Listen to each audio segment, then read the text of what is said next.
In this election, there are hundreds of House of Representatives seats up for a vote, but there are a few key races that can signal which way the balance of power might shift in Congress.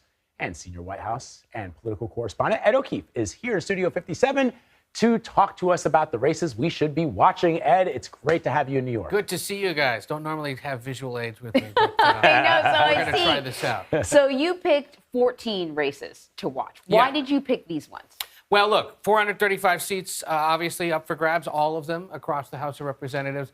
But the 14 we chose are, in essence, the ones that really could signal how the balance of power is shifting or what kind of Republican is potentially winning in these races. I think we have them for you. What kind of Republican? We have them I think for you have here. to tap menu. Do I have to? Oh, look at that. Anne-Marie's an expert now. It's all with me. There you This go. is the thing. See, like I said, as unaccustomed as I am to visual aids. So these essentially show us where they're closing across the country. You've got about 5 different times over the course of election night that they will be closing. I'm going to highlight 3 of these races, and we're going to start in Rhode Island. I love this. Hasn't elected a Republican to Congress since 2000. That's interesting. But both parties concede that Republican Alan Fung has a good shot at picking up what is an open seat because a retiring congressman, one of the 30 or so House Democrats retiring, is on his way out.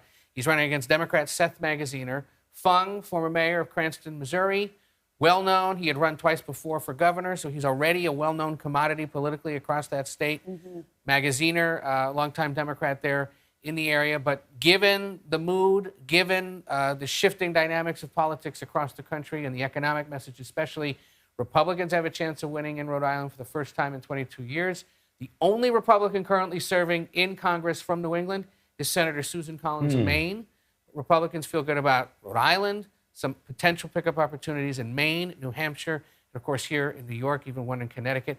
These are moderate Republicans, not necessarily those that got or are seeking endorsements from former President Donald Trump. Fung told me he's not. And they, again, signal that that's how big a Republican pickup it could be, that they're chipping away at what are usually or what can be competitive parts of otherwise blue states. So that's I was telling Ed that I love this narrative because it does In show Rhode Island? in Rhode Island because Rhode Island is my second favorite state after New York. I went to school there, and it's I was just there a couple of weeks ago. I was driving around, and you see a mix of both people with placards on their lawns for Republicans and Democrats, but what you don't see is the vitriol, is the terrible, horrific rhetoric that comes out when people are at their throats for a seat, for power. And Alan Fung is very popular, and Rhode Island has had some Republican politicians in years past. It's generally considered a blue state, very safe. But the people, what I love about Rhode Island, everybody is polite and nice. And if you have an opinion, they will listen. They may disagree with you, but it's not life or death. Battle blows. It's really a cool story. And look, for people who are supportive of Alan Fung, some of them voted for President Obama, right? So it's where we are in the country today. He knows he's got to pick up Democrats and independents in order to win. He says he'd be a bipartisan deal maker. He's not an election denier. Exactly. Right. So that's an example of what could happen in the Northeast and New England. Okay. The next one we would go to, let's go to Michigan. There's a handful of competitive seats in Michigan. And this one is one of those, the Michigan 3rd, where Democrats spent money to boost an election-denying, Trump-backed Republican, thinking that they got a better shot at beating that Republican than the other one that was on the ballot. The other one that was on the ballot in this race, you might remember, is the supermarket heir and freshman Congressman Peter Meijer, who was one of those that voted to impeach President Trump. He was defeated by John Gibbs, who was a Trump administration official at HUD. He'd been nominated to run the Office of Personnel Management, one of those that says that it was mathematically impossible for former President Trump to have lost. Don't know what kind of math he's doing. He faces Hillary Scholten, who'd run before. She's an Obama administration Justice Department official. But this is one of those where Democrats spent money to boost this guy, thinking he's easier for her to beat. And what do they tell you about that? If he wins, though, what does that tell you about the miscalculation I know. that Democrats may have had? Because the current concern is that in races like this where Democrats, either super PACs or the Democratic Congressional Committee or somebody else did this, is now that these numbers have tightened so much in the last 2 weeks, there's a possibility that idea could backfire. So, Democrats remain confident, though, they can beat Do we know what the polling looks like now with It's this? gotten tighter. It leans Democratic. Scholten is seen as having a good shot now that she's not facing Peter Meijer, who is a far more moderate, mainstream, more like Alan Fung kind of Republican for that part of Michigan. So this would be a pickup at the Democrats. It would be a pickup for them. But here's another example of where they may have screwed up in their own way. Oregon, the 5th House district there, south of Portland.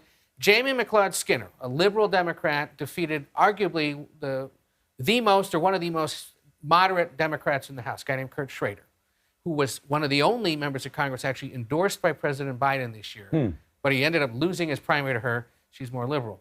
Republican Lori Chavez DeRemer, now expected to win this race if you look at independent forecasting. So this would be a Republican pickup, again, another Republican pickup in a blue state because of the way, the messaging and the focus of this election cycle is going. But that is an example of perhaps Democrats having to rethink whether they nominated somebody who was too liberal for an otherwise more competitive And what district. kind of Republican is? Another example of a more moderate, mainstream Republican in a Very blue state. interesting. But the other thing that Lori Chavez DeRemer and Alan Fung are two of the most diverse class of House Republican candidates ever. 89 Latino, Black, Asian, Native American GOP candidates running for the House across the country. They are not all moderate. They are not all, We saw in Michigan. They are. Some of them are aligned with the president, believe the lies about 2020. But Republicans understand and may succeed in proving that it takes a different kind of person to run in certain places and win over voters, at least in a year like this one. All politics are local, Tip O'Neill. Three decent examples. There are many more, but these are among the three we'll be tracking. Yeah, on. those are good ones. Very good ones. Ed O'Keefe, that was great. Thank you. Thank you, Good to see Ed. you.